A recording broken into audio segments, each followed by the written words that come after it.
Je donne la parole à Monsieur Jérôme Coumet, maire du 13e arrondissement pour le groupe Paris en commun. Merci Madame la maire, chers collègues. Écoutez, je suis un peu déçu par la teneur de ce débat. On espère toujours dans la vie. Et sur un sujet comme ça, où au moins on s'accorde sur une chose, c'est de dire qu'il y a un sujet. Il y a un sujet parce que notre vie est bousculée par des nouveaux usages, mais parce qu'il y a un sujet en soi. Il n'y a pas qu'à Paris où il y a des problèmes de circulation et des problèmes d'usage. Et sur un sujet comme ça, je pensais qu'on arriverait à s'entendre, à se retrouver et à éviter les positionnements un peu stériles. Et je ne le vois pas arriver. Et comme sur pas mal d'autres propositions, comme sur les rues aux écoles, comme sur le développement des pistes cyclables, comme sur pas mal de choses qui ont été citées par nos collègues, évidemment, je pense que sur la question du code de la rue, on sera copié, c'est tant mieux. Et je pense que mes collègues, y compris de l'autre majorité, s'en saisiront, parce que c'est un outil utile, tout simplement. Et c'est ça un peu le but. Alors, juste pour info, on a lancé une concertation dans le 13e, on a un peu anticipé les choses. Et on a lancé une concertation avec les conseils de quartier, et c'était assez intéressant d'ailleurs de voir ce travail. On leur a demandé tout simplement de pointer tous les lieux qu'ils ressentaient comme dangereux. Et on a croisé ensuite avec les données de la préfecture de police sur l'accidentologie. Et ensuite on les a fait réfléchir sur les deux, le ressenti et les réalités.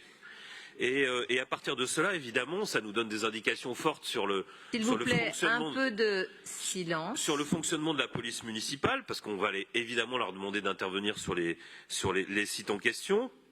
Et évidemment, ça va conditionner un certain nombre de nos aménagements, parce que c'est ça qui est intéressant, c'est de mettre les perspectives. Et cette expérimentation, évidemment, qu'on a lancée, a été très bien ressentie. Et il n'y a aucune raison que ça ne se passe pas comme ça ailleurs, dans les autres arrondissements parisiens, et je suis sûr que tous les arrondissements vont s'en saisir.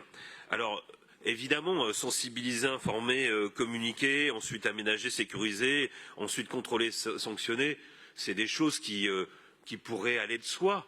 Je pense que c'est très important de mettre tout cela en perspective, en musique, et de donner des signaux forts. Au passage, Madame la maire, vous avez proposé une action très déterminée en direction des jeunes.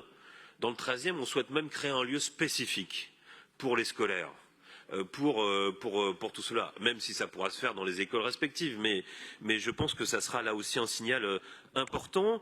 Et là encore, dans le 13e, tout simplement, on a fait savoir. Et ça marche. On a fait savoir que sur le respect des trottoirs, on serait intraitable, que ça serait quelque chose de sanctuarisé et qu'on allait verbaliser fortement. Et évidemment, ça marche. Ça marche parce que les usages changent et les mauvais usages diminuent. Alors, tout n'est jamais parfait, mais ça marche. Et c'est ça le code de la rue, c'est aller dans ce sens-là.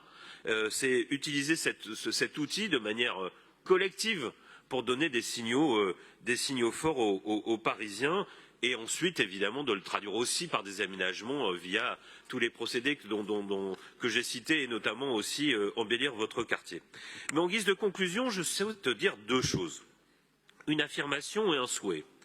Une affirmation, c'est que, il y a quelques années, quand un film évoquait un policier à Paris, il montrait un agent en uniforme en train de faire la circulation. Et aujourd'hui, tel n'est plus le cas. Je veux dire par là, c'est que, et non, ce n'est pas pour le plaisir d'interpeller la représentante du préfet de police, mais c'est parce que je pense très fort que cette action, on doit le mettre en place de manière extrêmement étroite avec la préfecture de police. Et je pense qu'on a besoin aussi d'un réinvestissement de la préfecture de police sur ces questions de circulation, d'abord parce que notre police municipale n'a pas le droit de tout faire, et parce qu'elle ne pourra pas tout faire. Et si on veut donner ce signal, il faudra passer par ce biais-là. Je suis sûr que la préfecture de police le fera d'ailleurs, mais ça s'organise parce que c'est nécessaire et parce que c'est indispensable. Et puis pour terminer, je terminerai par un souhait.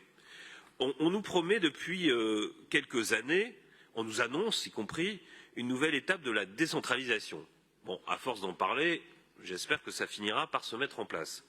Et j'espère que ça ira jusqu'au bout.